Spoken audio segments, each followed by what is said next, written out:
Assalamualaikum warahmatullahi wabarakatuh. Saya Delvi Azaria dengan NIM C1C018201. Di sini saya akan menjelaskan materi tentang aspek keberlakuan pada perencanaan laba dan penganggaran. Pengertian anggaran. Anggaran adalah pedoman kerja di waktu mendatang. Anggaran diterima secara luas sebagai fokus bagi aktivitas perencanaan jangka pendek, perusahaan, dan dasar dari sistem pengendalian. Sementara itu, penganggaran adalah proses kegiatan yang menghasilkan anggaran tersebut. Penyusunan anggaran adalah suatu tugas yang bersifat teknis namun disusun oleh manusia yang harus hidup dengan anggaran tersebut. Fungsi anggaran. Ada beberapa fungsi anggaran yang perlu kita ketahui, yaitu yang pertama, anggaran merupakan hasil akhir dari proses perencanaan perusahaan sebagai hasil negosiasi antara anggota organisasi yang dominan. Yang kedua, anggaran merupakan cetak biru perusahaan untuk bertindak yang mencerminkan prioritas manajemen. Yang ketiga, anggaran sebagai alat komunikasi internal. Yang keempat, anggaran dapat digunakan sebagai pembanding standar terhadap hasil operasi aktual.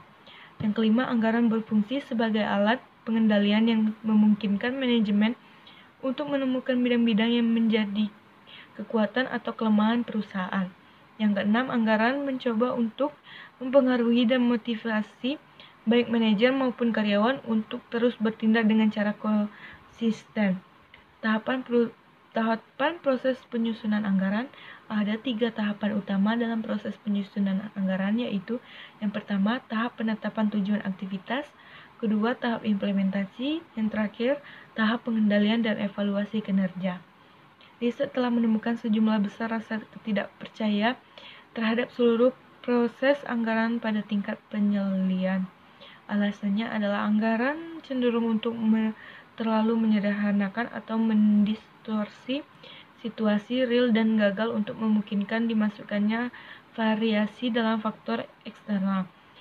Yang kedua, anggaran mencerminkan variabel-variabel kualitatif seperti pengetahuan mengenai tenaga kerja, kualitas bahan baku, dan efisiensi mesin secara tidak mencukupi. Yang ketiga, anggaran hanya mengonfirmasikan apa yang telah diketahui oleh penyelia.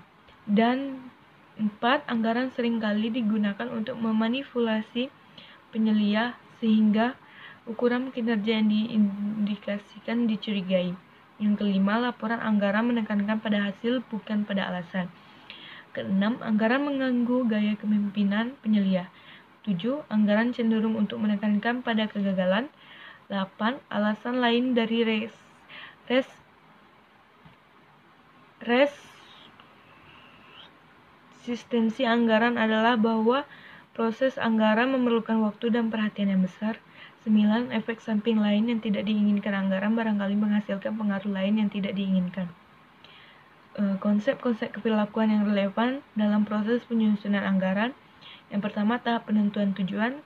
Yang kedua, keselarasan tujuan. Yang ketiga, partisipasi. Sekian, terima kasih dari materi yang saya jelaskan. Wassalamualaikum warahmatullahi wabarakatuh.